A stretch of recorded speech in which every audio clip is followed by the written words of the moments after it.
There are many people who have the limitations in their minds, who have lost that fire in their eyes. Most people, ladies and gentlemen, go to their graves living a life far below their potential. And the question is, if you died today, what ideas, what dreams, what talents, what gifts would die with you? You have the ability to do more than you can ever begin to imagine. It's what you create. It's the habit of what you put in your head. See, someone can tell you your whole life you're a piece of crap, and part of you goes, you're full of it, I'm gonna show you. Lots of people have done that. They never bought it. Or someone tell you you're beautiful your whole life, you go, I'm not really beautiful. So what people tell you doesn't matter at all. It's what you stack. It's what you assemble. You need to believe and know that you're one decision, one relationship, one meeting, one book, one thought, one something away from a completely different life. It's an effort play. If you don't have self-confidence, you've never kept the promises you make to yourself. Check that box. If you have self-confidence, you've started to keep the promises you make to yourself. So if I'm gonna get up and I'm gonna work out, I'm gonna do 10 reps in the gym, I do one more. If I'm gonna do 45 minutes on the treadmill, I do one more. If I'm gonna make 10 contacts in a day, I do that and one more. There's a lot of times where I don't know how I'm gonna move forward, but I ask myself one question: can you take another step?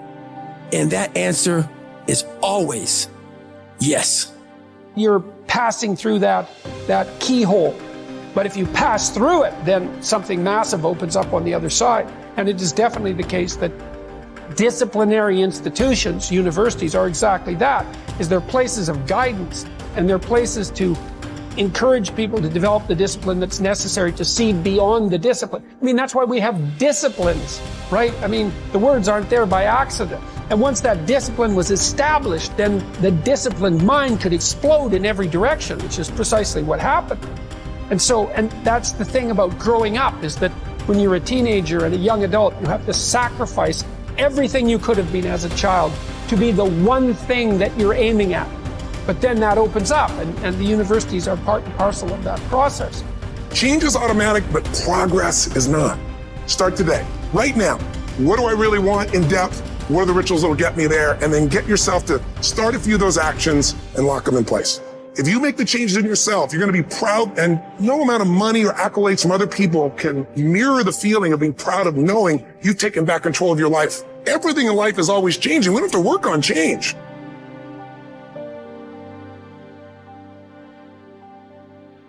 The major key to the good life. Every day in 1,000 different ways, we are trying to improve ourselves by learning how to do things. We spend a lifetime gathering knowledge in classrooms, in textbooks, in experiences. Now, if knowledge is power, if knowledge is the forerunner to success, then why do we fall short of our objectives? Why, in spite of all our knowledge and in spite of our collective experiences, do we find ourselves aimlessly wandering, settling for a life of existence rather than a life of substance? There may be many answers to this question. Your answers may be different than your associate or your spouse's or your friends. The fundamental answer is the absence of discipline. Applying all that we know. Discipline. Self-discipline. We might add one more word here: consistent.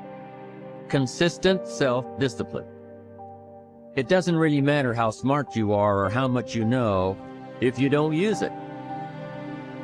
And once you're disciplined, like you're like a sharpened sword, man, like a well-tempered blade, and then you can go out there and operate in the world. The reason that discipline is necessary is because you're in mass of competing short-term interests. And so the question is then, well, which short-term interest should win out? And the answer to that is none of them. They need to be organized into a hierarchy that makes them functional across time and across individuals. Get it really simple, things you do right now to change your life. You can go to experience it that day, and then you get momentum. Day 1, day 2, day 3, day 4, and all of a sudden now what used to be hard to do is easy to do. And I think for anyone, you gotta understand, anyone can learn anything. And I'm just not willing to settle for a life without passion and aliveness. That's just like, there's so much to learn, there's so much to grow. And then my view is, what's next is always better. If I make it so, it's my job to make it so. And I think that's how we have to navigate. But most of us have been conditioned not to take a risk. And once you peel the crust, peel that crust away and see who you really are, you open your mind to a whole nother world. So I've opened my mind up to a whole nother world that most people can't even fathom because they haven't dug deep. So people think I'm crazy because I found a whole nother way of living. I think they're crazy for never even trying to get to the other side of whatever's in front of them. So what drives me every day is finding more of myself. And being my best is a never-ending journey.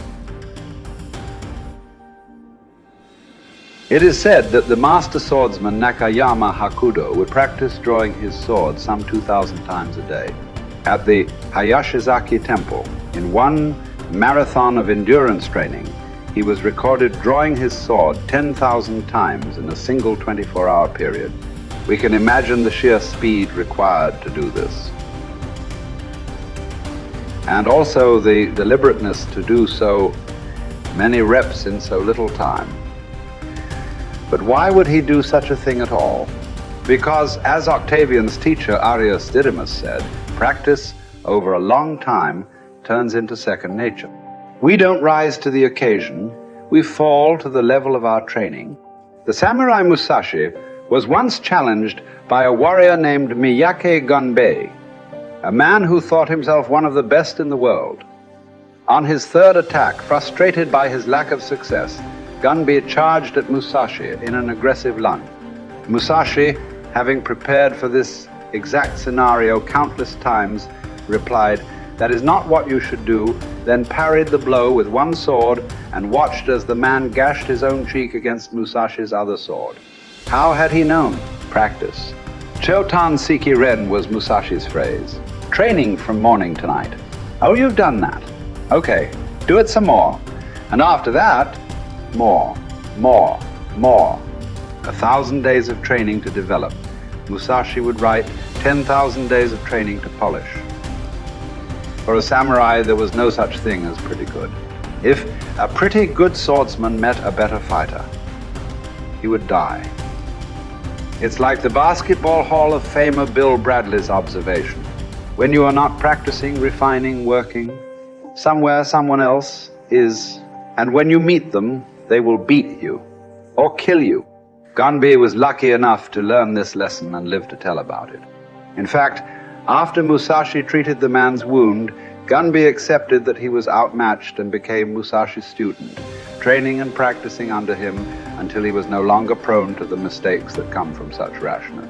Look, this is not a drill. There is no greatness without practice. Lots of practice, repetitive practice, exhausting, bone-crunching, soul-crushing practice.